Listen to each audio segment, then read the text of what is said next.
Honesty, passion, experience. It's Timberwolves Explosion, hosted on the Paladinolive network. And now, your host, Paladino Joey.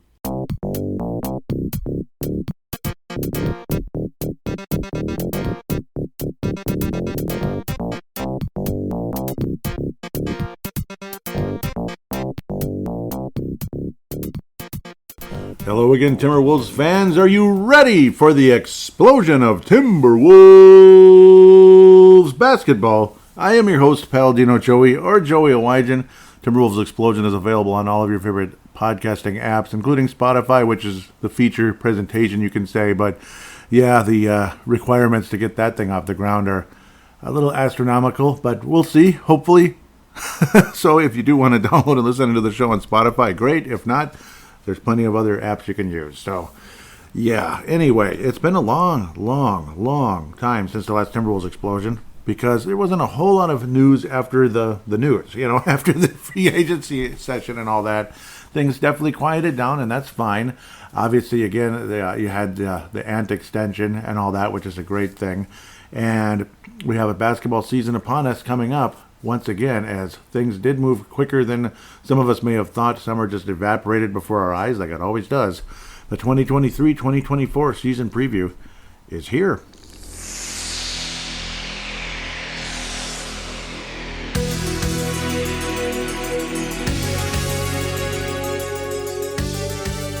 This should be a pretty promising season, to be quite honest. Well, I guess players are going to be more used to Rudy Gobert. He's going to be more used to his teammates.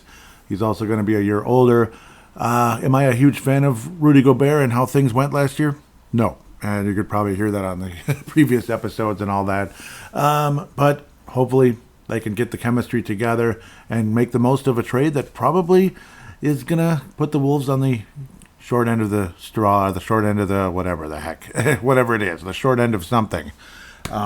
It is what it is. He's here for the time being, and we got to make the most of it. Obviously, some nice additions in the offseason, which we appreciated very much. Like Shake Milton, I think excites me quite a bit. The draft, obviously, we have a general manager that knows how to draft in Tim Conley. Just Rudy Gobert trades. He's probably lost both. That's really annoying when you think about it. Like the very beginning of his career in Denver, he drafts this guy named Rudy Gobert from France in the second round and trades him away. Before he plays a minute for the Denver Nuggets, and turns out to be a really, really good player. And all these years later, trades for him and gives up the moon. So, yeah, I've talked about it enough. I apologize. As for the Timberwolves salary situation, we are 11th in the league going into this season. Number one team in the league is the Northern Cal team that I hate. Second place is a team that's always hurt called the Clippers.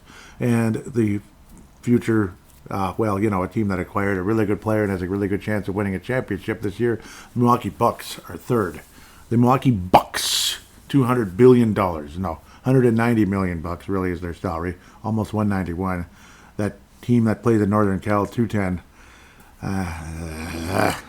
Sick of them, but that's how I look at it. Interestingly, the Clippers don't have a single player signed for 26-27. Interesting. But maybe, they have like about 50,000 second-round picks that have been traded about 20 times already coming their way. Remember the bid I talked about last episode? Highest paid player on the Timberwolves this year, our favorite guy, had $41 million. Rudy Gobert. $41 million. Karl Anthony Towns, 36. Mike Conley, expiring. And, of course, Karl Anthony Towns' max contract kicks in at $52 million next year. Jumps to 56, to 60, and up to 64, which is a player option. Boy, I just might turn that down. $64 million for one damn season. I just might turn it down. Conley comes up with the books, 24.3. Anthony Edwards right now, the rookie contract, number one pick, $13+ million, making as much as Connor McDavid in the NBA. Connor McDavid in the NHL is what I'm trying to say. It's just funny. It's a rookie contract. It's just the contrast between the NBA and hockey is kind of sad, honest to God. Naz Reid, we re-upped him, $12 million, basically 13, then 14, and then 15. Kyle Anderson expiring at 9.2. Shake Milton, $5 million this year and next, and no option either way, so it's nice to have. Nickeil Alexander-Walker, still short term with him, 4.7 basically, and then 4.3 next year. Troy Brown, 4 and 4, 2 years. Jaden McDaniels, we're still waiting on the extension. Wendell Moore, so on and so forth. Jordan McLaughlin, 2.3, and blah, bitty, blah, bitty, blah. Leonard Miller, rookie contract. Josh Minot. And yes, him waiting to play has been monotonous, I'm sure. And I think it's monotonous, him getting ticked off at people for mispronouncing his name, myself included. So just in case, one in 1,000 chance, maybe not 1 in a million, 1 in 1,000, 1 in 10,000 chance, Josh Minot has ever listened to or will listen to Timberwolves Explosion. I apologize right here and right now on behalf of Timberwolves Explosion. So all respect to you. Luka Garza, Matt Ryan, we'll see what happens there. Jalen Clark coming back from an Achilles tear, but obviously an exciting basketball player, a tireless defender going forward. And that's the preview. Just kidding. Flashing on the screen are some of the coolest uniforms in the NBA, and it's nobody's third jersey. It's the Atlanta Hawks white jerseys. Just the way the color scheme goes together with the red and yellow, I'll take that any day of the week. And of course, their red uniforms, that basically it's reversed, they reverse the white with the red. It's so cool. Atlanta Hawks have the best jerseys in the NBA. And thank God the Atlanta Hawks have have resumed this look after all those years of, going with blue and this and that. And the lime green was okay. It's like super duper retro, but it's weird. Yeah, I'm all over the place, and I apologize. I'm optimistic about this Timberwolves team, and it's time they made a move. See, like last year, all of us were like, "Oh, they're definitely going to be the 4th seed. They're going to get to the second round of the playoffs, and this and that. Maybe even make a run. Who knows?" And last year's Western Conference was a lot more open than a lot of people expected. I mean, Sacramento, number 4 seed, and that's with the division title. They could have even been higher, but the record wasn't high enough to be like a 2 or 3. So, yeah. I'm very optimistic. I think this team absolutely should take that next step to the second round of the playoffs, so on and so forth. Number 4 seed in the Western Conference. Unfortunately, pretty much every quote-unquote expert out there is thinking otherwise, that the Wolves will remain kind of bubble-ish, 6, 7, 8, that type of thing. I think the Wolves get in the 4th seed. And, yep. And I'm going to fess up. I did record my previous, the preview segment first before I recorded the second one, because I wanted things to kind of, just in case there was any crazy news along the way, good news or bad news, leading up to the season here, that I would record the first segment a little later.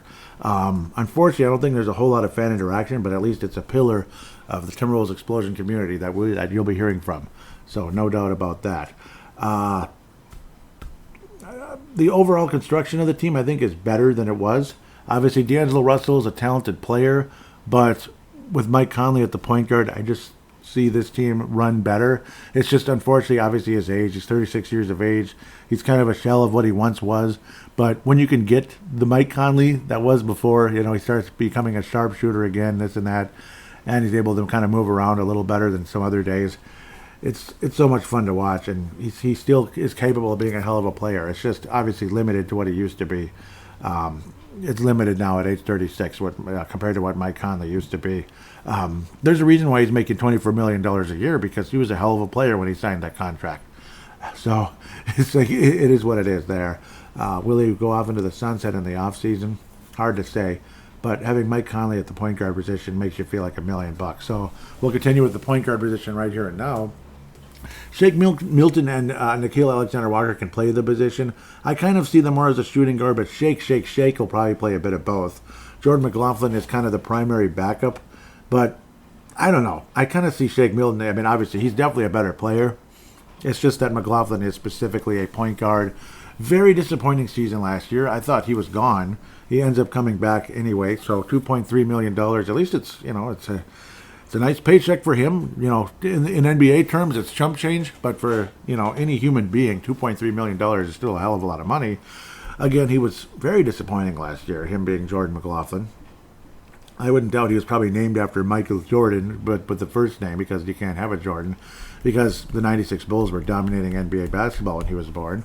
So, coming up with that anecdote, I don't know where it came from, but it just did. His three-point percentage has dropped off every single year he has been in the NBA, which is really annoying.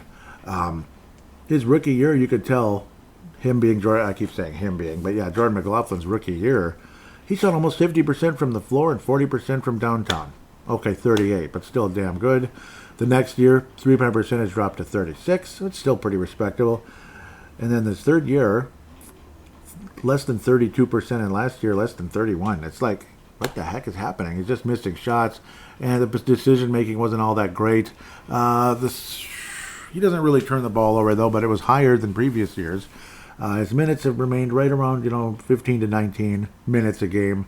Last year he only played half the year, but he also was out for forever, along with a certain guy named Karl Anthony Towns, who never really regained his full form, his mid-season form, as we like to call it. But we'll get to Karl later. Jordan McLaughlin, we'll see. I'm more optimistic about Shake Milton, but again, he's a bigger guy. So he's going to play a bit of shooting guard and small forward, shooting guard and point guard. Slightly younger, just a few months younger than Jordan McLaughlin. Shake. Yeah, I've said that enough now. He was a second-round pick, 24th pick in the second round by the Dallas Mavericks, but has played his entire career with the Philadelphia 76ers, averaging around 20 minutes a game throughout his career. Got to 23 minutes a game a couple years back and averaged 13 points a game. That's outstanding. Three-point percentages, I try to slow down a little bit, has been all over the place. Came in the league about 32, jumped up to 43 in his second year, 35 in 2021. Obviously, that wasn't the weird year. 1920 was weirder, you could argue. I guess they were both weird because they started late. Like Anthony Edwards was drafted in November, so that's all you need to know there.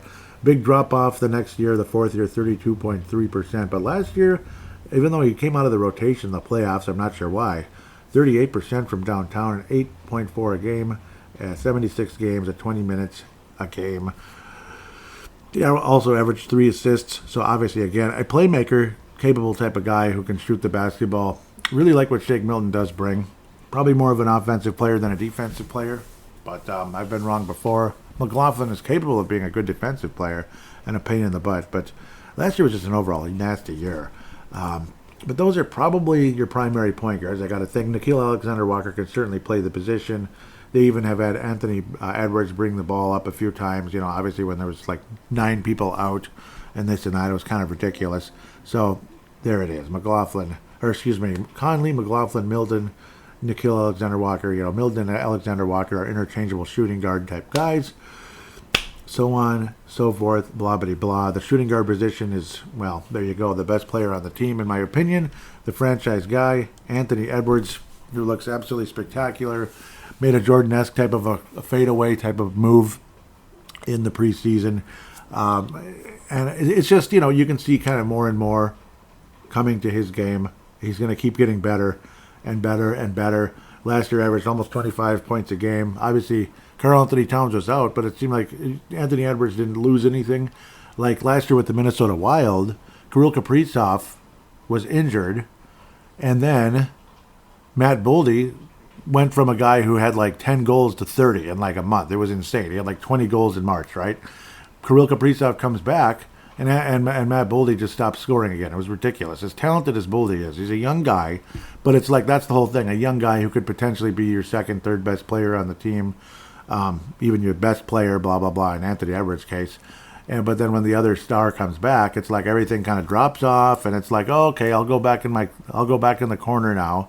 And it's like, what the hell? Where you didn't notice that at all with Anthony Edwards, at all. So he just kept getting better and better. And he's an alpha personality, but the good kind of alpha. He's not the shut up, get out of my way, bleep you, that some people can be out there. Like a certain guy that plays for Miami who's starting to get weirder and weirder by the minute. And I have no further comment on it. I just leave it where it is. I have no further comment as to what the heck he is doing. I have no idea. And if you don't know what I'm talking about, well, I don't know, some of the images that came out like a few weeks back, I just don't understand. Sorry, I don't. Now that I've lied about saying I have no further comment. Anthony Edwards consistently getting better and better. Field goal percentage climbing upward, unlike McLaughlin, unfortunately. Both field goal percentage and three-point percentage from 41.7 to 44.1, and last year 45.9. 3-point percentage 32.9. It's like it felt like he was jacking up and missing. 35.7 in year number 2, 36.9. Obviously, everything is subject to change, and every right to improve and keep getting better and better. Because Anthony Edwards, obviously, sometimes it's just not his night, and he's jacking up threes, and it's frustrating. He'll take that. He wants to take the shot that'll put the wind out of the sails of the other team, and the ball's bouncing back because it hit the back of the rim real hard, and that's a bummer. Sometimes it's a rally killer. Sometimes it's just a bad night, but he's going to keep getting better and better, and that move, where he kind of posted up a bit on the wing and did a fadeaway, just the way he timed his moves, the release of the shot, the motion, everything. It's just, it was Jordan-esque. It was, it's like it's one play, but you can see growth. You can see development. He's going to keep getting better, and I think he will get MVP votes this season. So there's a hot take. And it ain't going to be the last time he's going to get MVP votes, let me tell you. He just might win league MVP one of these years. Obviously, Anthony Edwards, I haven't even talked about it because it's kind of weird. He will not be wearing number 1 anymore. He will be wearing number 5. Anthony Edwards will be wearing number 5. I don't know if it's, I'm not sure what's going on. I guess that's the number he's always wanted, so to speak. With the 5th pick in the NBA draft, the Boston Celtics take Kevin Garnett. Oh, God, that still sticks on my mind, let me tell you. Oh, Timberwolves fans, he said it. He did. Before he played a single game with the Celtics, Kevin Garnett said that. That's all you need to know. That made me mad. But at least he's starting to come around slowly but surely. Yeah, Anthony Edwards, to me, I see his future, my crystal ball, so to speak, even though I don't believe in that stuff. Is that, well, yeah, it's real, but I don't, yeah, it's real, but I don't like it, put it that way.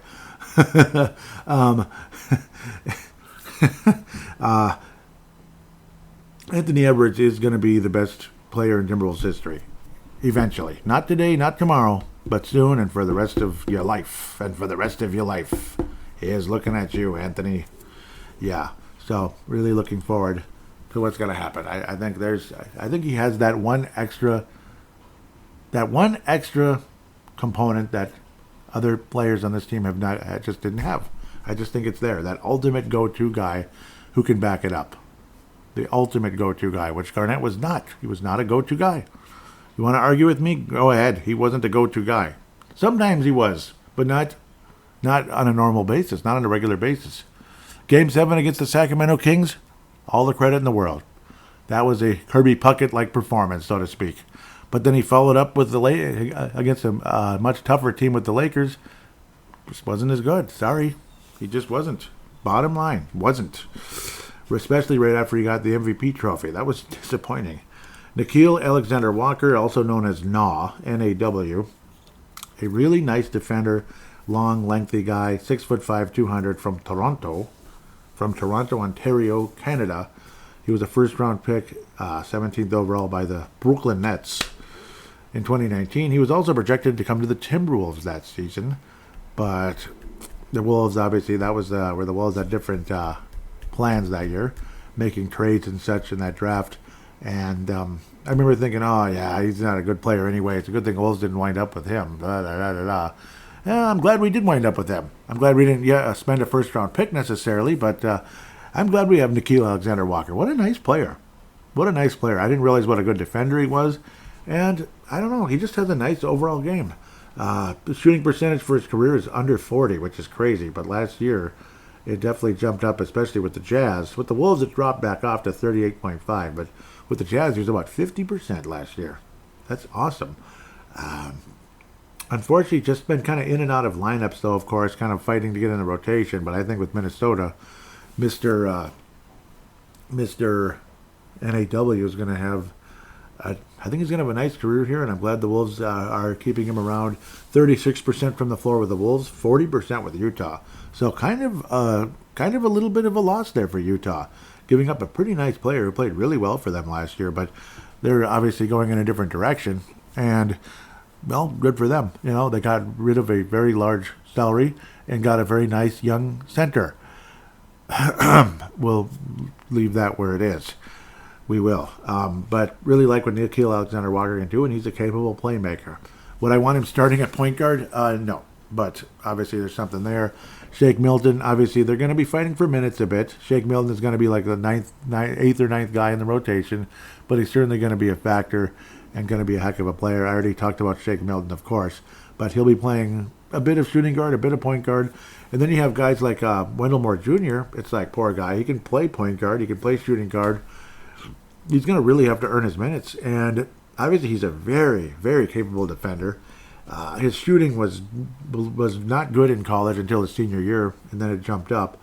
Last year in the NBA, shooting percentage just under 42, but from three-point range, 12%. So, I don't know. It's a work in progress, unfortunately. Wendell Moore, I keep getting him mixed up with Wendell Carter Jr. It's driving me nuts. Wendell Moore Jr., though, very sparing minutes, would get in like at the end of games and stuff. And occasionally he would come in like the second quarter, which was really kind of cool, be it because of injuries or whatever. But a capable shooting guard, I think. I like what he can do. I think there's something there. It's just, unfortunately, he's going to really have to fight for minutes. Maybe he'll win. We'll see. Maybe Wendell Moore will win. He was a first-round pick by a general manager that knows talent. I mean, think about the Walker Kessler, I said his name, Walker Kessler Jr. pick. That would have been a great draft pick until it was traded to Utah. But it's a great draft pick. The guy knows talent, and I don't think he would take Wendell Moore Jr. where he did if he didn't believe, him being Tim Conley, if he didn't believe Wendell Moore Jr. could have a future in the National Basketball Association. Definitely an awesome defender. Just obviously an offensive game that it took a while to develop in college, but it did, and it has not translated to the NBA just yet. Small forward, could he be the Scottie Pippen of the Timberwolves of the future? But he certainly has Pippen-like tendencies. Jaden McDaniels, obviously still waiting his big payday. Talk is his salary could reach the $30 million range. Here we go. God. Oh, what? Come on! Are you fucking kidding me? Oh, is that all? It's just $30 million. I don't even want to think about it. Seriously? Like, what the hell? Is he good? Yes. $30 million? Oh, boy. Ooh. Lord have mercy. Seriously. Jaden McDaniels' defense is all NBA. I think he's a top, he's at least, he is an all NBA defensive player.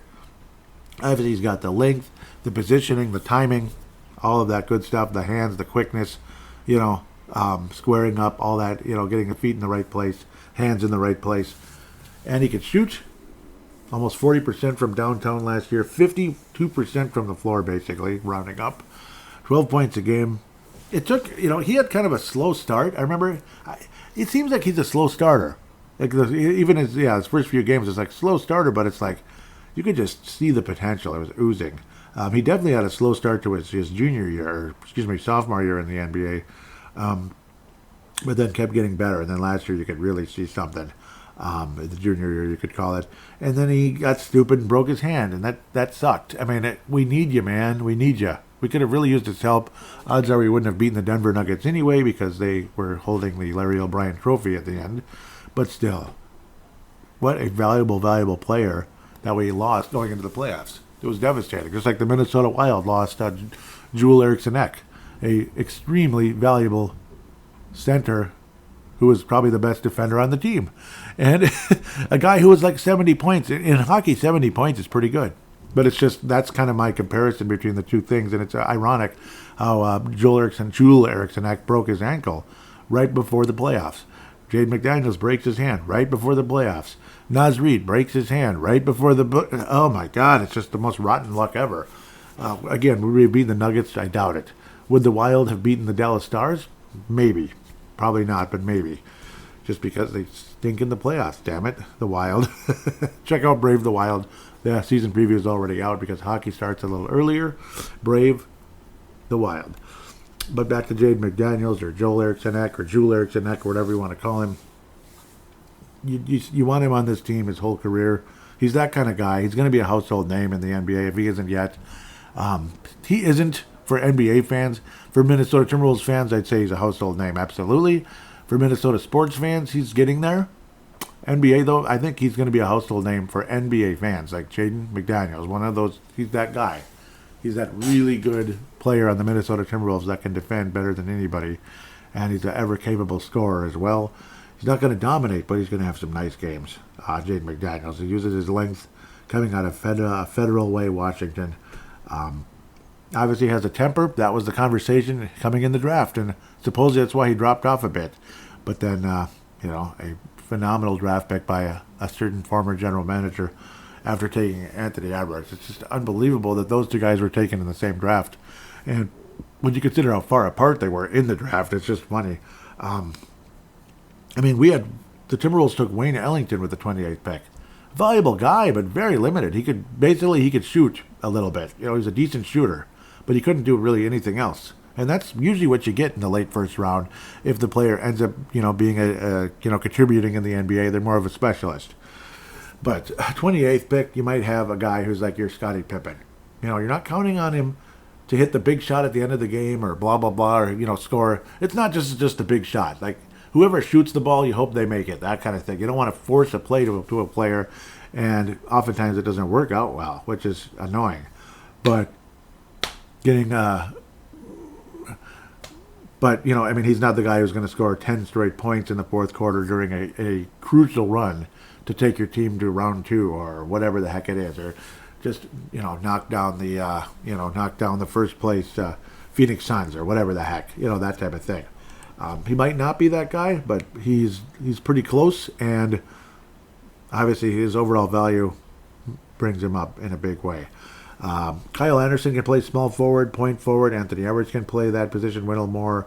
We're going to see Josh Minot probably get some minutes, but unfortunately, it's like, again, guys like Josh Minot and Wendell Moore Jr., their odds of getting minutes are tough. Minot can certainly play power forward. They're listing him as more of a small forward, but he can play both. Obviously, Kyle Anderson's considered more of a power forward. Jaden McDaniels can play there as well. You have Troy Brown Jr., the most recent acquisition. Well, one of them anyway. Pretty valuable guy. July 28th, one day before me, but 20 years after. So basically 19 years, 360 whatever. 364 days after me. Yeah. Lucky guy. I turned 20 years old the next day. Lucky me, right? Where was he? He was a first-round pick. Yep, 15th overall pick by the Washington Wizards in 2018, coming in out of Las Vegas, Nevada. He's traveled a bit. Washington Wizards, 10 points a game in his second year. 3-point percentage around 35 is decent. 3 field goal percentage 43, though it did jump up a little bit with the Bulls in a short stint back and forth with Washington and Chicago. Played with the Los Angeles Lakers last year. Vince Germano likes him a lot. Nice defender. Lanky, that kind of thing. Lanky guy, 6'7", but long. Small forward, mostly. Obviously, he's not tall enough to be a power forward, but he can play the position. That kind of thing is the different lineups. He's not tall and bulky enough to be, a full-time power forward. So he plays a bit of both, but definitely a valuable piece. And happy to have Troy Brown Jr. in the fold. He'll be in the rotation. Some people say he's like actually the 10th guy, so we'll see. Kyle Anderson, he can play small forward, this and that. But Josh Minot is a guy that's going to get minutes here, and he's going to have to fight with Troy Brown to get minutes. Josh Minot, he can play power forward, he can play small, he's a bit of both, significantly younger. Right around Thanksgiving in 2002, he was born from Boca Raton, Florida. Second round, 15th pick in the second round, basically, by the Wolves in 2022. Josh Minot only got in 15 games last year, 6 minutes, but was outstanding for Iowa. Definitely tons of potential, shot blocking, all that. Uses his length, and has a name that should be easier to pronounce, and it's my fault. I apologize for mispronouncing it. I'll say that again. But there's definitely something there with Josh Minot. I think, I think he could be a valuable piece for this team for many years to come, and hopefully he gets his chance this year. But obviously he's going to have to battle for minutes, and if he wins, he wins. May the best man win, that kind of thing. He's not going to start over Jaden McDaniels or anything, but it's going to be with like Troy Brown Jr., even Kyle Anderson, and this and that. I hope, I'm definitely rooting for Josh Minot. No doubt about it, because there is something there. Power forward is Karl Anthony Towns, of course. Big surprise there. Who's that guy? Yeah, obviously a lost season last year. Was promising early in the year, and then he had that almost Achilles tear, calf injury, that type of thing. There was all kinds of there were all kinds of precautions, this and that. People often complain about his defense and this and that. Looked a little better defensively at the power forward position than at the center over the years. Definitely blocks more shots as a power forward, but last year there wasn't a whole lot of that going on. It was again a lost season. Only 29 total games. Never really got his full timing back. Was never in mid-season form, as I said earlier. But and he seems a bit quieter now. Something I probably need to be as well. Sometimes you get outspoken or you say stuff that ends up kind of coming back on you one way or another. Like you make big statements, and sometimes those big statements are tiring, especially when it's like, okay, man, because you keep doing it, and I don't know. It's not the kind of statement that's necessary. It's definitely not offensive, but maybe just like it's not necessary, that kind of thing. Like it's this big statement. Oh boy, we're gonna, like this and that. It's it's like kind of like, I don't know, almost like looking for attention, that kind of thing. Like, oh, it's all my fault, when you don't necessarily mean it. You're just kind of saying it to sound like a hero or whatever. And it's like that kind of stuff probably got old. So it looks like he's kind of coming into the year a little quieter. But it's nice, to have a clean slate, start over, and go out there and earn your money, basically, because he's getting paid a hell of a lot. It's not just about the money, obviously, but it kind of is at the same time. We need him. We need Karl Anthony Towns to go out there and play like the Karl Anthony Towns that he's ever capable of being. Because if you have a, Karl Anthony Towns at the top of his game, Anthony Edwards at the top of his game, Rudy Gobert, better than he was last year. Let's just leave it at that. You might have something very special here with the Timberwolves, especially with some of these other nice pieces, including even a veteran like Mike Conley, kind of stabilizing things rather than jacking up stupid shots and costing you the game and playing awful defense like the guy in L.A. That guy. But Karl Anthony Towns, obviously, ever capable of being a shot blocker. Obviously, you like his post game, which I do very much. It's okay to shoot the three-point shot. It's a very valuable thing. I just don't want him parking out there at the three-point line like he's a shooting guard. It's not your game, damn it. So stop. It's okay to take three-point shots, but like 8, 9 a game, I don't know about that. How about 4 or 5? 4 or 5, like momentum plays, this and that. Like, oh, here it is. Here's a golden opportunity. Yeah, there we go. Those momentum plays, that type of thing. Like you're feeling it. The team is feeling it. You're up and down the court. Quick pass over, catch and shoot. Boom. Like that's the kind of game I like. And you know what? It's higher percentage, rather than just kind of parking out there. Okay, I'm going to shoot it again.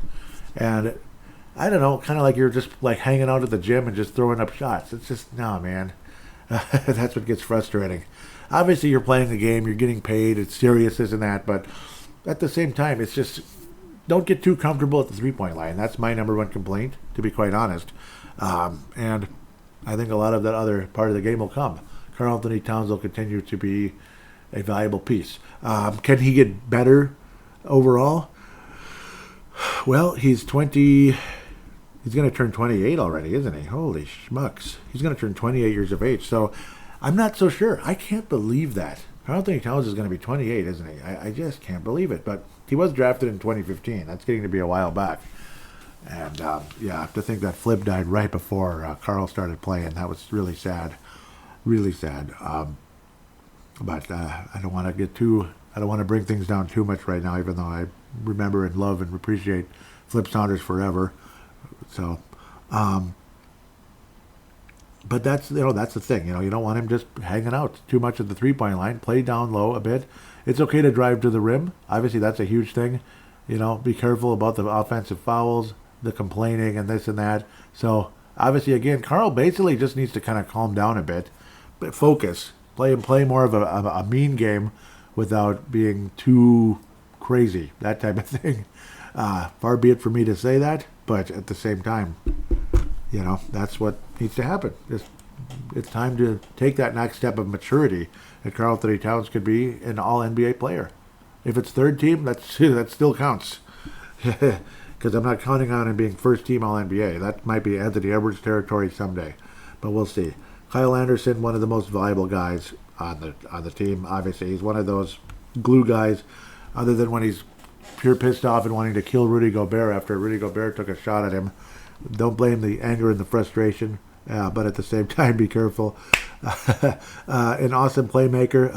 And you know what? He reminds me of Sam Mitchell in so many ways because of that, including the temper on occasion.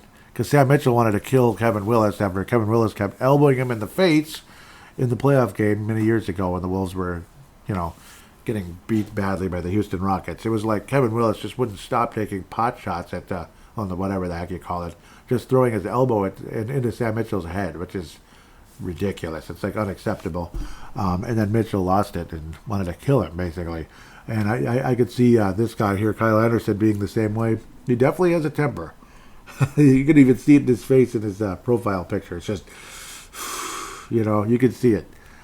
You wouldn't want to cross him. You just wouldn't. You wouldn't want to piss him off. That kind of guy. I don't know if it's New York, New Jersey, whatever the heck. Interesting guy, no doubt. 30th pick by the Spurs many years ago now, 2014. Is he 30? Yeah, he's 30 now, September 20th. Doggone it. But obviously, he reminds me of Sam Mitchell for so many reasons. The high IQ, he can lead the team in so many ways, on the floor, off the floor, in the locker room. He can shoot 51% for the Wolves last year. Incredible. 41% from downtown, which is three-point range, in case you're like, why does he keep saying downtown? He can rebound. His defense is outstanding, most of the time anyway, and it is. Obviously, 5 assists a game, or just under 5 assists. Valuable guy. Again, you just hope he doesn't get too pissed off and lose his mind on occasion. But that's the only thing that even a veteran and a leader like Kyle Anderson sometimes needs to cool it a little bit. But obviously, such a valuable guy. Naz Reid, Naz Reid's going to play center and power forward. Very, very, very, very happy to have him in the fold. It's interesting to think that they used to talk about him having a temper, and I don't really see it. I don't know, and he looks a lot like a young Lieutenant Worf. Star Trek The Next Generation, like 87, 88-ish, when Worf was, when they were all younger people. Michael Dorn is the actor. Looks like Worf. He really does, the long hair, too. Like longer hair, kind of, but not too long. He looks a lot like Worf. I see Kalis. Yep. All he needs is that, that putty or whatever they put on the forehead, with the Klingon, brow or whatever it is. The Klingon forehead, that's all it's missing. Oh, yep. Well, basically, he looks like Michael Dorn, I guess you could say, a little bit. But regardless, what a valuable piece. And what a way to handle a situation when he could have been buried last year. Naz Reid could have been buried. You get, you already have Karl Anthony Towns. Now he's moving to power forward position because we're going with the Twin Towers with Rudy Gobert. And whether you like it or not, Rudy Gobert's here. And this and that. And you got this huge contract with both Karl and Rudy. You're tying up with $90 to $100 million with two players. Yikes. Naz Reid, it's like, well, I hope he gets a chance. And you'd think he would anyway. He could back up both guys. So, and that's how he approached it. Like, I'm going to play, and I'm going to kick ass when I do. But I'm also not going to play desperate, like I'm going to, make dumb mistakes and hurt the team. I'm not going to get selfish like, say, a William Avery who'd come in and just go, he would just go bananas out there. He'd go willy-nilly, I got the ball, and then just like jack up anything. That's what it was like with William Avery. He'd finally get to play. Poor guy. I did feel for him, but he just went nuts and it didn't help him. Where Naz Reid played his game and clearly showed improvement from previous seasons. He can shoot the three. He can play down low. He can play defense. And just he's so efficient as Naz Reid. Very, very happy to have a guy like that. And, of course, he can play power forward and small forward, which, well, it's to me is common sense. And you can play with either guy. Okay, Karl's down, but Rudy's in. And I can, you can put him with both players. And obviously with injuries that do happen, unfortunately, And God forbid any stupid load management, though Chris Finch, thank God, says I'm not a fan. And he better not be. I hate that crap. Naz Reid's going to be a factor one way or another. 53.7%. Very efficient, and he even shot about 35 from downtown. The rebounding could be better, but sometimes it is. Like there were games where he had Garnett-like numbers, Naz Reid.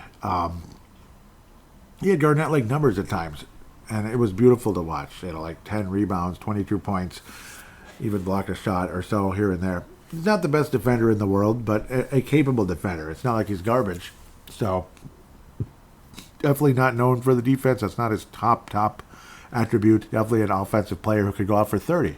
Getting to the basket and putting the ball in. Quite simply putting the ball in the basket and looking good doing it.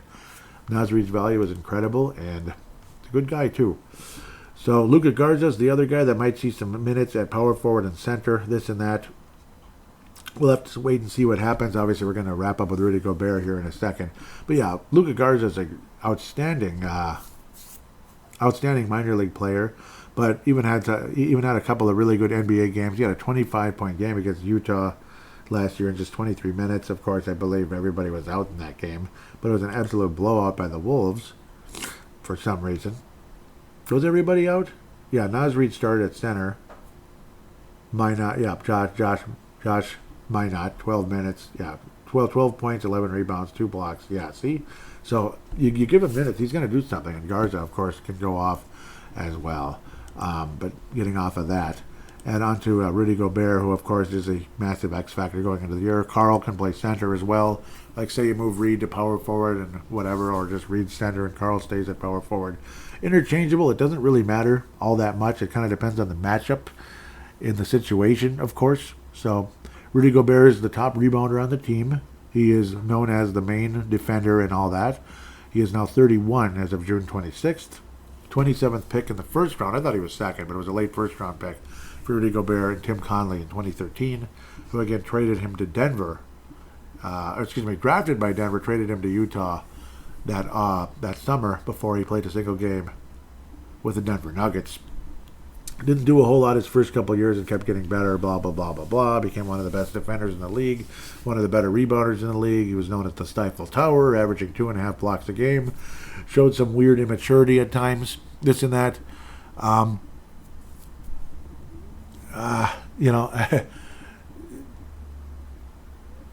going to stay off of some of the other topics. We'll leave it at that. But, I don't like to get into COVID conversation. I just don't. Let's just, yeah. It gets too political, obviously. Whereas what Rudy Gobert was supposed to bring was a valuable defender, a great rebounder. And you did get that at times. It's just the chemistry wasn't there, especially with D'Angelo Russell. Obviously, it sounds like D'Angelo Russell was... Obviously, I wasn't there. None of us were. Some of you might have been. Who knows? But, yeah, there was constant, like throwing him under the bus, kind of, and like little... what do they call that? Throwing shade. Not even throwing him under the bus, but throwing shade at Rudy Gobert, kind of just little nudge, like, yeah, if this person, if certain people did this and certain people did that, kind of like that jerk in school that's always talking bleep about you, that kind of thing. So that didn't help either. So again, the chemistry obviously is a huge thing with Rudy Gobert. It's going to have to happen one way or another, catching the ball on certain plays, this and that. Conley certainly helps, but Conley's not going to be here forever. Rudy Gobert is going to be here a while, whether we like it or not. And we got to make the most of it. Appreciate the rebounding, the defense that is there, no doubt. And sometimes he can go out for 20 plus. Sometimes it's just his night. And he's certainly a powerful guy, and those long arms are ever valuable and can, frustrate people coming down the paint and prevent people from coming down the paint. Unfortunately, in a lot of ways, that's why teams like the Golden State Warriors exist, because of good defenders in the paint. They just kind of, okay, we're going to beat you with our three-point shot. So that's where perimeter defense comes in, and I'm going down that rabbit hole now. But Rudy Gobert is definitely a huge X factor.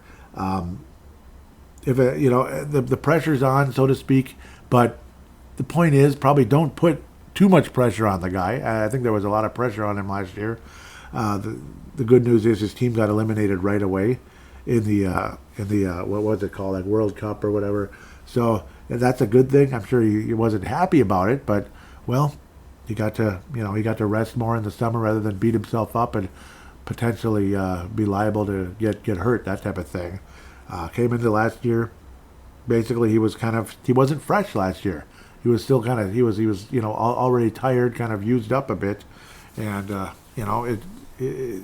and the chemistry just wasn't there, plain and simple.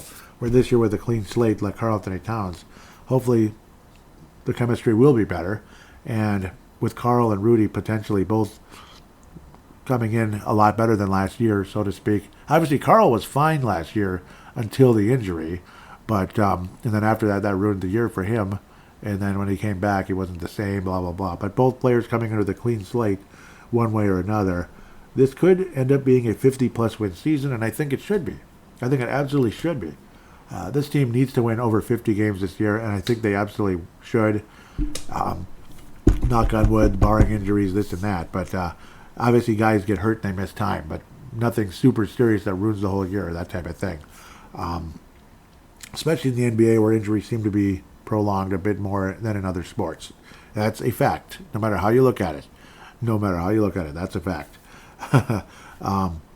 But Rudy's value is there. It's possible that he could have an all-star-esque type of season for the Minnesota Timberwolves at age 31. It's quite possible. Obviously, we're counting more on Anthony Edwards and Karl Anthony Towns to like for the offense and this and that, and even Jaden McDaniels. But if the chemistry's there and you get the best out of Rudy Gobert, even if he's averaging 11 points a game, but like 14 rebounds and blocking shots and this and that, it could be an amazing season for the Minnesota Timberwolves that might even go to the Western Conference Final. They just might, and build off of that into something even better someday, particularly with Anthony Edwards leading the way. With that said, that's a thought we'll go into leading into the preview segment for this season preview. We're going to talk about the NBA, talk about who's going to get to the conference finals and seeding and this and that, and your ultimate NBA championship. With that, we'll take a break and get to that next.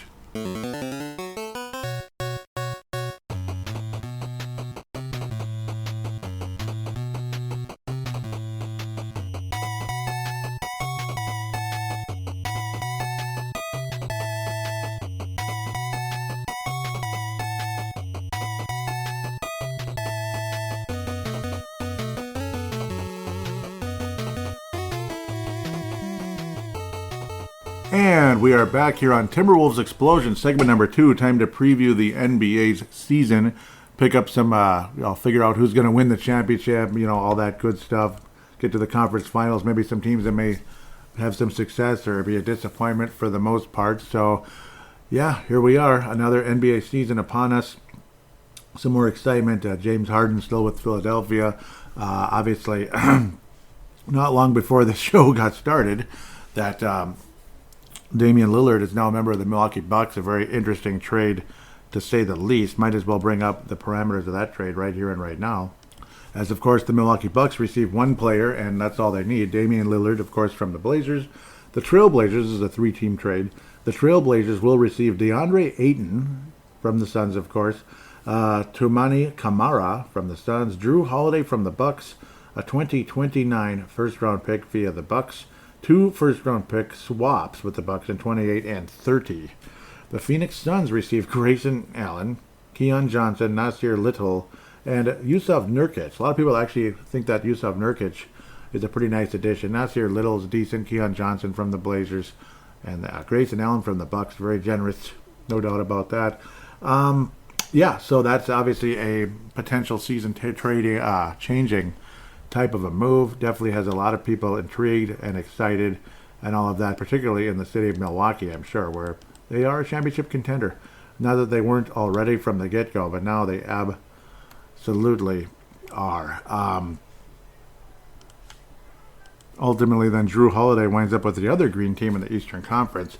The Celtics received Drew Holiday. The Portland Trail Blazers received Malcolm Brogdon, Robert Williams, not too bad actually, 2024 first-round pick via the Warriors, and a 2029 unprotected first-round pick via the Celtics. Interesting. So the Celtics banking on being good in 2029, apparently unprotected. First round pick. You just never know what's going to happen. The Portland Trail Blazers certainly acquiring a lot of assets at the end of the day out of the whole Damian Lillard trade. I mean, they got quite a bit. So Portland may have come out pretty good. Phoenix just kind of jumping in, but they also got rid of DeAndre Ayton. I guess they just wanted to give up on him, and he's a Portland Trail Blazer now. Drew Holiday winding up with the Boston Celtics. So apologize if I'm kind of bouncing around here. I wanted to make sure I got all the details correct before I started really yabbering on about Drew Holiday being a member of the Portland Trail Blazers when he wasn't. And I knew it. I just wanted to make damn sure where people went and all of that. Because more happened afterward. There's usually an aftermath after a trade like that. Jimmy Butler going with some weird look that I can't even describe other than, what the hell, man? Seriously. I mean, eventually, there's a fine line between expressing yourself and just being weird. I'm sorry. That was weird. The Jimmy Butler image that we've been seeing. There's a fine line between expressing yourself and being weird. I'm sorry. Call me judgmental. Call me this. Call me mean. Call me whatever. I don't care. You look weird. There's a fine line. Will the Detroit Pistons finally get their heads out of somewhere and get more than 20 wins? I don't know. They only won 17 games last year. Toronto hovered around 500. I expect more of the same this year. Brooklyn, well, they have a nice they have a nice group of players, but how far will it take them? New York Knicks with Thibodeau, I expect something there. Atlanta Hawks, there's bound to be something decent. They kind of hung around 500. Were very disappointing after making a conference final appearance not too long ago. But it felt like a long, long time ago after that.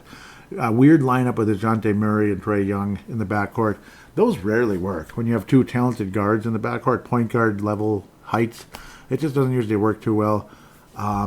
So it's kind of hard to say what's going to happen with that one. DeAndre Hunter is still a member of the Hawks.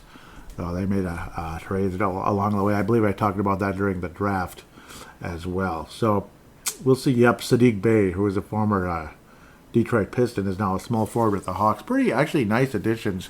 I think the Hawks have a chance to be definitely a part of things. Patty Mills, a veteran addition, coming off the bench, this and that. I think the Hawks will make the postseason. I think the Celtics and Bucks are going to be way at the top. Miami Heat, we'll see. Cleveland should be a factor, maybe top 4, top 5.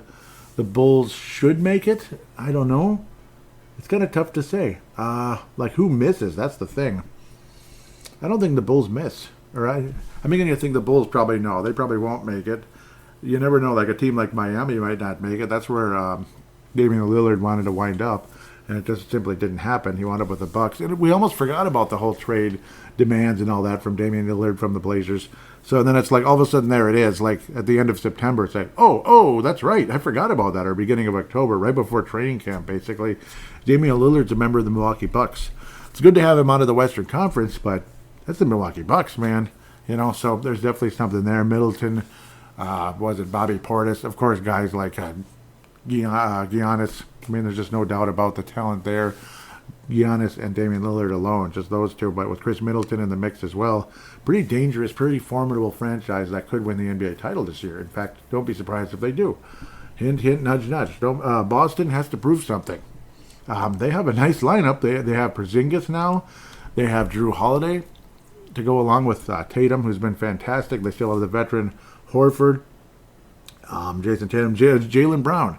It's just, can they be mentally tough enough to finally do something in the Beastern, we'll call it the Beastern Conference, because I think the Eastern Conference wins the NBA championship this year. Absolutely. I do. I think the Eastern Conference wins the title. I think the West had their little run here the last couple of years with Golden State winning one. Yuck. And the Denver Nuggets out of nowhere winning last year. Obviously a talented team, and everything went right. Guys got healthy and stayed healthy when it mattered, and that's what it's all about. Will the Boston Celtics finally get their heads out of somewhere, you can probably guess where, and actually get past the Bucks and go all the way? Or will the Bucks take care of business and go all the way? But I think it's going to be a mean green Eastern Conference. It's going to be a green team. Like, you can guess that without a doubt. The Hawks do take a step forward. I think they make it. I'm having a hell of a time figuring out who's out, though, other than, I guess, the Brooklyn Nets, who won 45 games last year. I think Cleveland makes the playoffs. Miami should. I'd like to see Atlanta take over the Southeast. Let's say yes. Jimmy Butler, that weird hairdo alone shows that it's more about you than about the team. Like, again, expressing yourself and just being weird and just looking for attention. I think it's lame and stupid. So the Atlanta Hawks will win the Southeast. I know people are like, sure, Joey. Yeah, they will. They will. Just you wait and see. So the Hawks make it.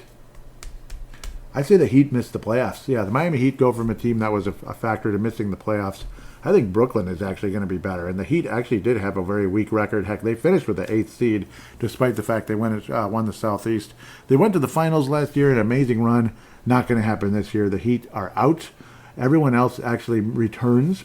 But I think the Bucks and the Celtics are at the top. Give and take. The Bucks did have the best record. I don't expect them to choke in the first round again, to be it the Hawks or the Brooklyn Nets or whoever. I don't see that happening. But it is going to be most of the same teams except Miami versus Atlanta. That's about it. I don't see Chicago making it. I don't see Indy making it. Sure as hell don't see Detroit. Toronto should be a factor. Blah, blah, blah, blah, blah. Washington, maybe. They actually were better than a lot of people expected last year.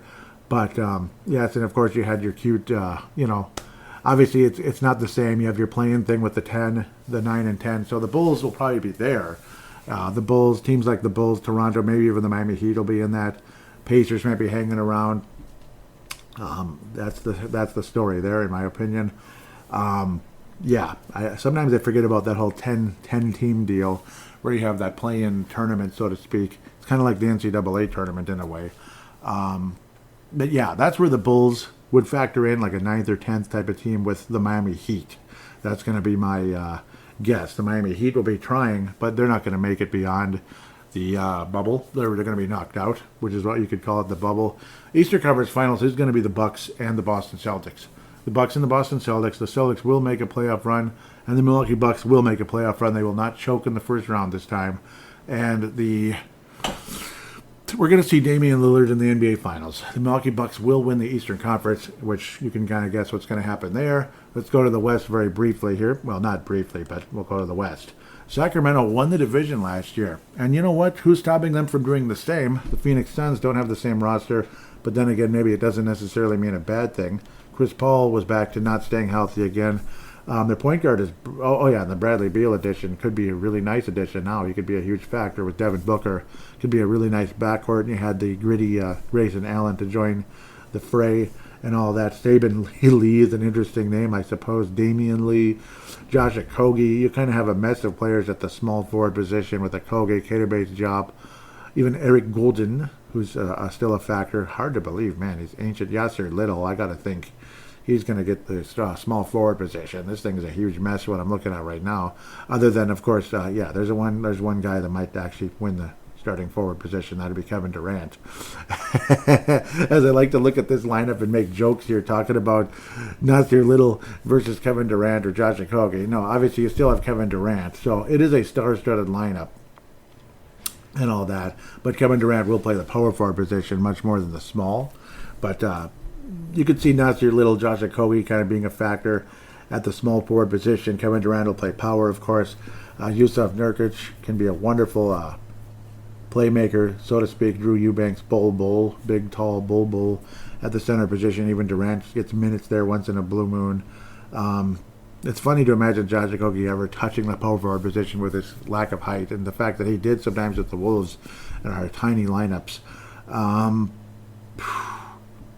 Jeez. It's definitely a deep team, like deeper than you think. Some stars are gone and some stars are still there. Again, Kevin Durant, Devin Booker, and Bradley Beal. That's a nice trio.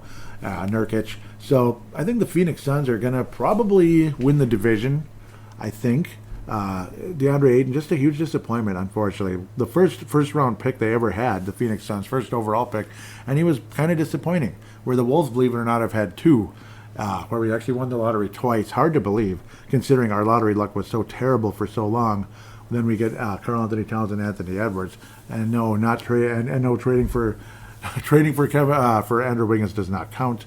Phoenix Suns are a team that's always going to be a factor to possibly win the Western Conference, but unfortunately, I do think Phoenix Suns fans who've been long suffering are going to unfortunately wait yet another year.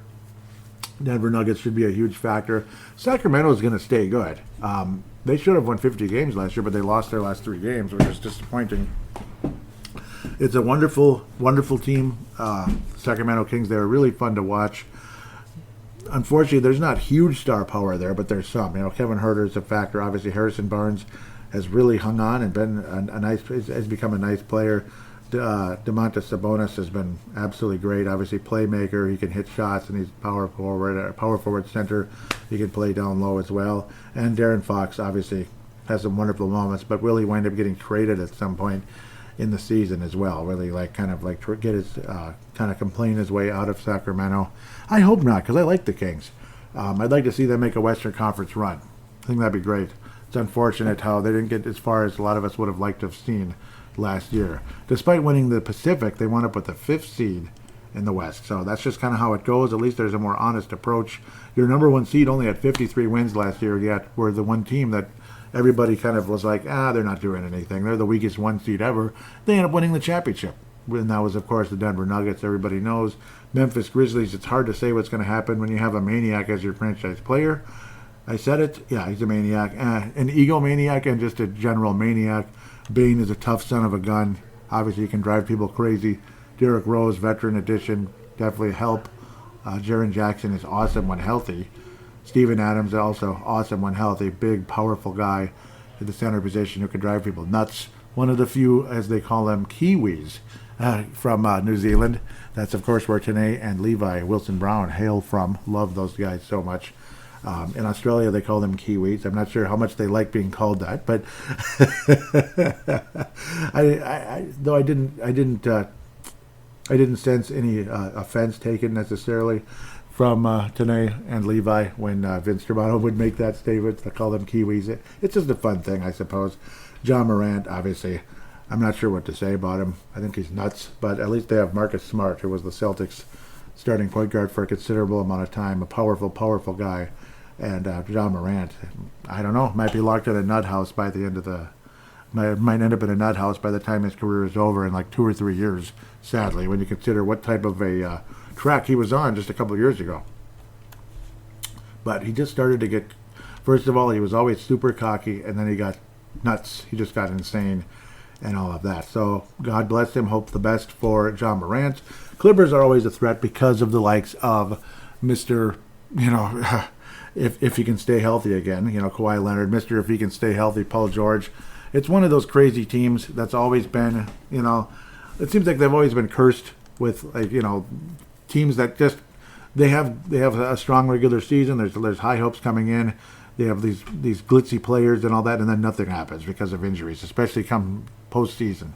Zubac is obviously a guy who plugs the middle. Nicholas Batum, I have no idea how he's even in the league anymore. I'm just kidding. That's an exaggeration, but he's overrated. He's overpaid. He's not anything I would want on my team, but I guess it's not my team anyway. Paul George, obviously, when healthy, is an absolute stud, but he's so up and down with the health. Kawhi Leonard could be the best player in the league when he's healthy, but I don't know.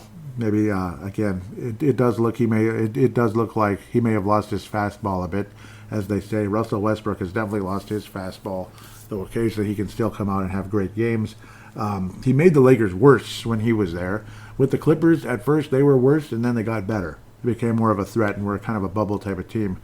Wouldn't be surprised if the Clippers were in the bubble at the very least, and could be kind of a threat. Minnesota Timberwolves, as we expect, I think the Timberwolves finally make the playoffs and skip the bubble this year. At least the 6th seed, maybe the 5th, this and that, The Timberwolves should be a factor, obviously. That's, of course, the first segment, my conversation about our Minnesota Timberwolves. That's where things matter the most, our club, doggone it. Golden State Warriors, are they going to finally drop off and go away?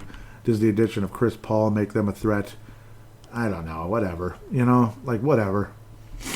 Luckily, we don't have to cry in our soup about the major addition they had, so to speak, from us. Jonathan Kuminga is a piece, but he doesn't appear to be somebody that's going to make the Timberwolves feel like idiots for the trade with D'Angelo Russell and all of that. So luckily we don't feel as bad. It's crazy to think that was the D'Angelo Russell to the Timberwolves trade when you talk about Jonathan Kuminga, because it was a future pick and all that. It's scary to think of what could have happened. Dario Saric, former Timberwolf, is also on the Golden State Warriors. Rudy Gay, 90-year-old Rudy Gay, is on the Golden State Warriors. Wow, Rudy Gay. We're talking going back to the Randy Foye era. Corey Joseph, Gary Payton II, of course, Gary Payton Sr., is from Oakland. So there you go. Oakland, San Francisco, you get the idea about Oakland at the end of the day. That he who shall not be named, Mr. I'm all that, and blah, blah, blah, and I'm the best shooter ever. Yeah, we know. Whatever. I'm sick of him. Draymond Green is Draymond white hair now. Draymond salt and pepper. He's definitely aged quite a bit, but still can, be a huge factor at times. Klay Thompson definitely isn't the same player he was before the multiple injuries, but obviously was good enough just a couple of years ago to help the Golden State Warriors beat a choking Celtics team in the NBA Finals. I'm just full of big takes today, aren't I? A choking Celtics. No, well, they were. They did choke. You saw it if you watched it. Yeah, I don't know. The Western Conference Finals. Boy, does Denver go back to the West Finals? I think so. I mean, why not? They have the best player in the world. And Jamal Murray is about as good of a Scottie Pippen as you can get. He's a guy who could go up for 25 any night. He's that good. Houston should improve. The Wolves will be a factor. The Minnesota Timberwolves will advance to the second round of the playoffs, I believe. Might even be a fourth or fourth seed. Get to the second round. But at the end of the day, they don't make the West Finals, unfortunately, but we do take a step forward and get to the second round. The Lakers should make the postseason this year, I think. It's, no guarantee. The Lakers should make it. I think the Clippers would be more of a bubble where the Lakers actually are just kind of in, or they earn their way through the bubble one way or another. Golden State's going to be kind of hanging around the mid-40s, I think. I don't think they dominate.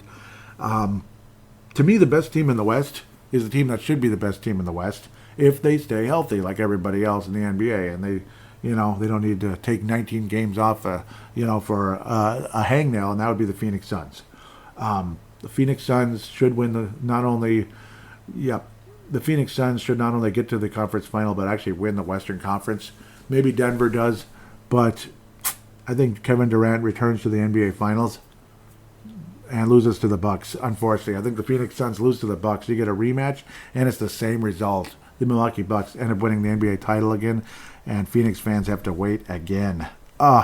So I feel terrible for Phoenix fans, but that's the way I see it at the moment. Obviously, everything is subject to change. The Phoenix Suns just might come out and say this is our year. They might win 65 games, win home court advantage, kind of like they did a couple of years ago and lost to the Bucks.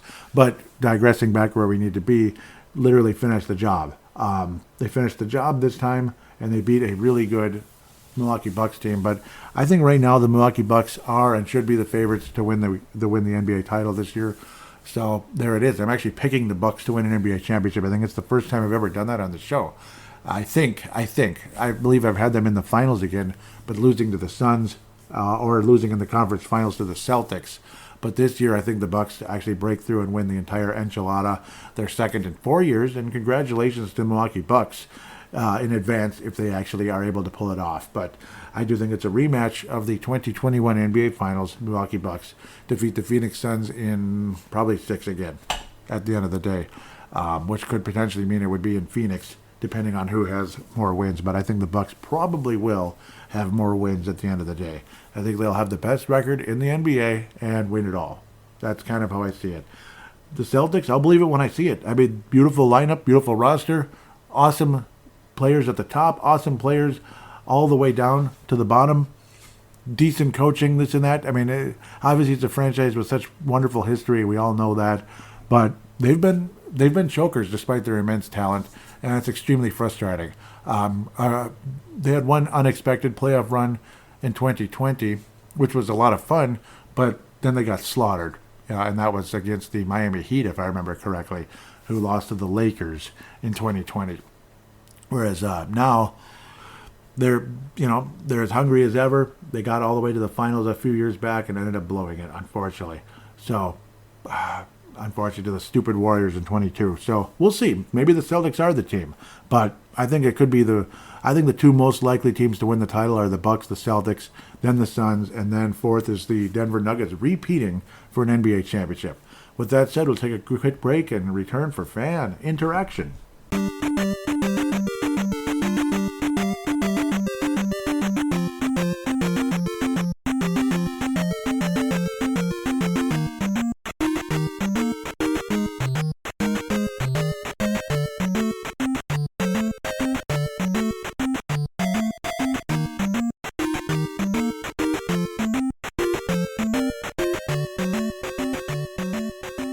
And we are back here on Timberwolves Explosion Fan Interaction segment.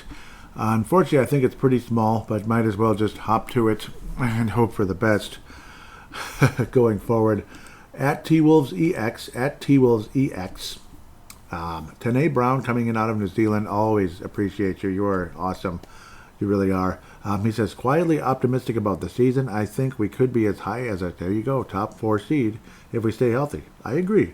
Hoping McDaniels can make the leap and be the third option on the team. Nuggets repeat seems most likely to me.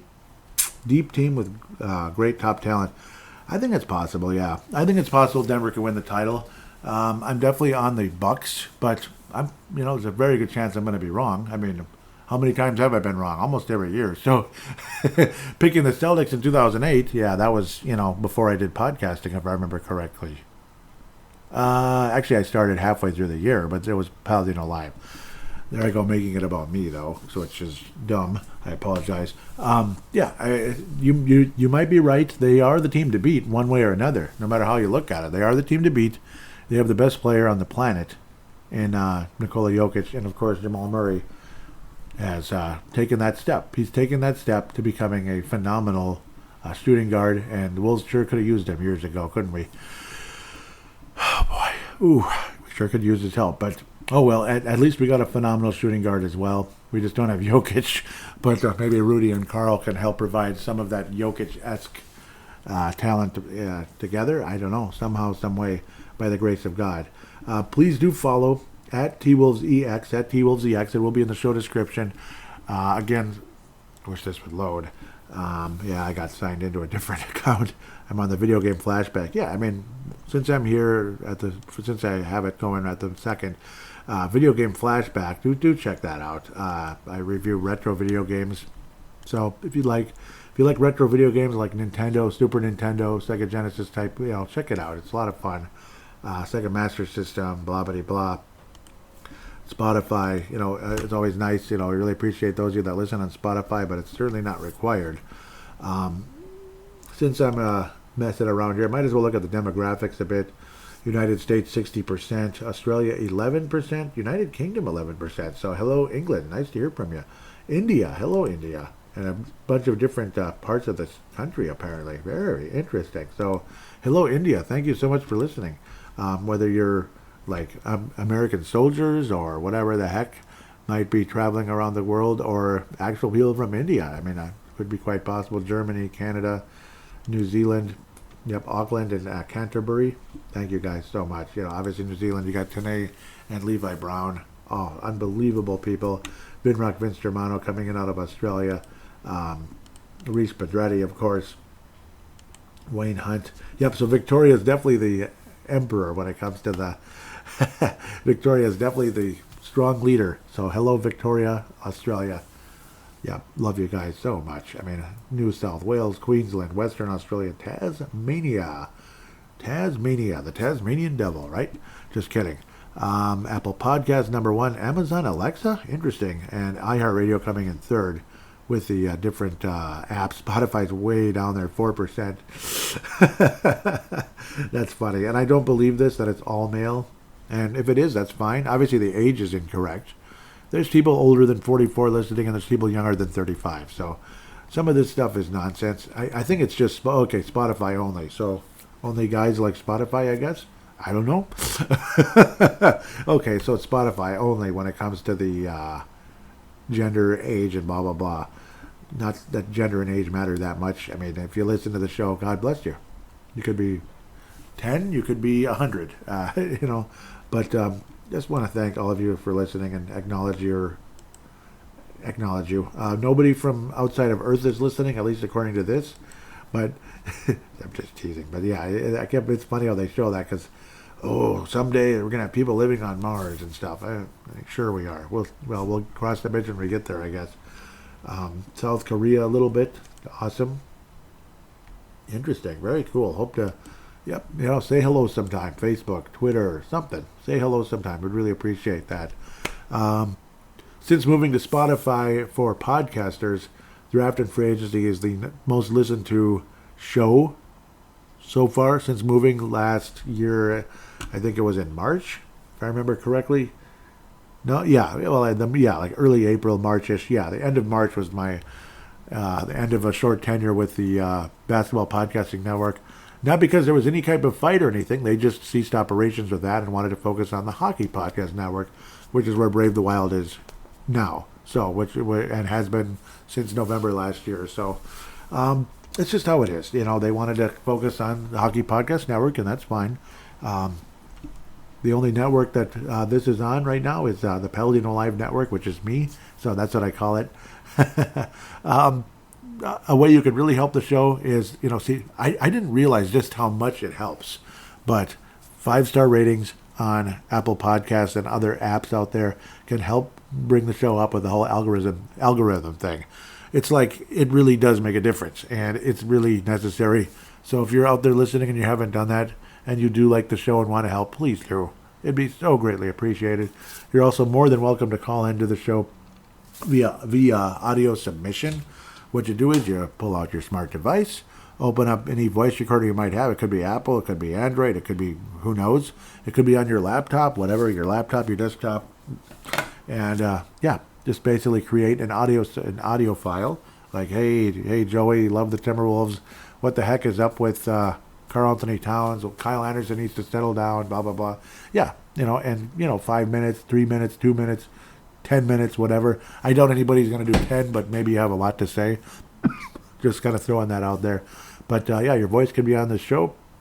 Maybe you have some preseason or, season previews, season takes, this and that coming in that you want to say that you didn't get to me in time. Would be greatly, greatly, greatly appreciated to hear from you. Just your name, maybe your town, your country, your state, whatever the heck it is. John from Iowa. I'm just making it up, but something like that. That's as long as you just have a general clue where you're coming from. Josh from St. Louis Park, nobody's gonna look you up or anything, so don't worry about that.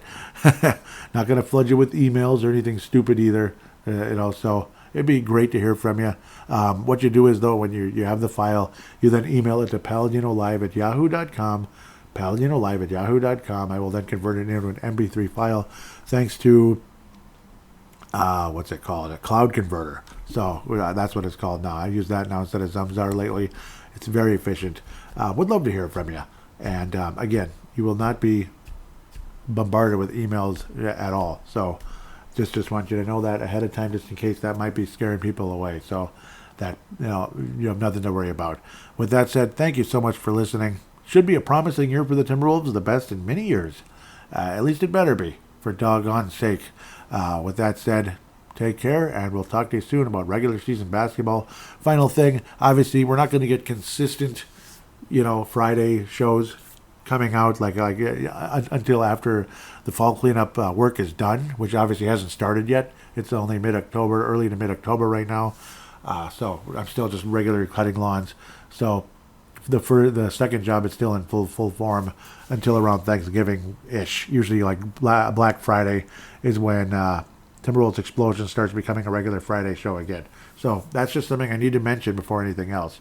It's been like that for a while, but just in case you're wondering, where's Timberwolves Explosion? How come it's not coming out consistently? That would be why. It's like rainy days, Sundays, Saturdays, this and that when I would be doing this. So right now it's a rainy day that I'm recording this segment. So and the first segment. So just so you know, luckily I got ahead, so it's not like I'm behind. I got ahead during the week because I knew the rain was coming. With that said, enough about rain, enough about sad stuff or dirty stuff. Go Timberwolves. Have a wonderful season, and we'll talk to you soon.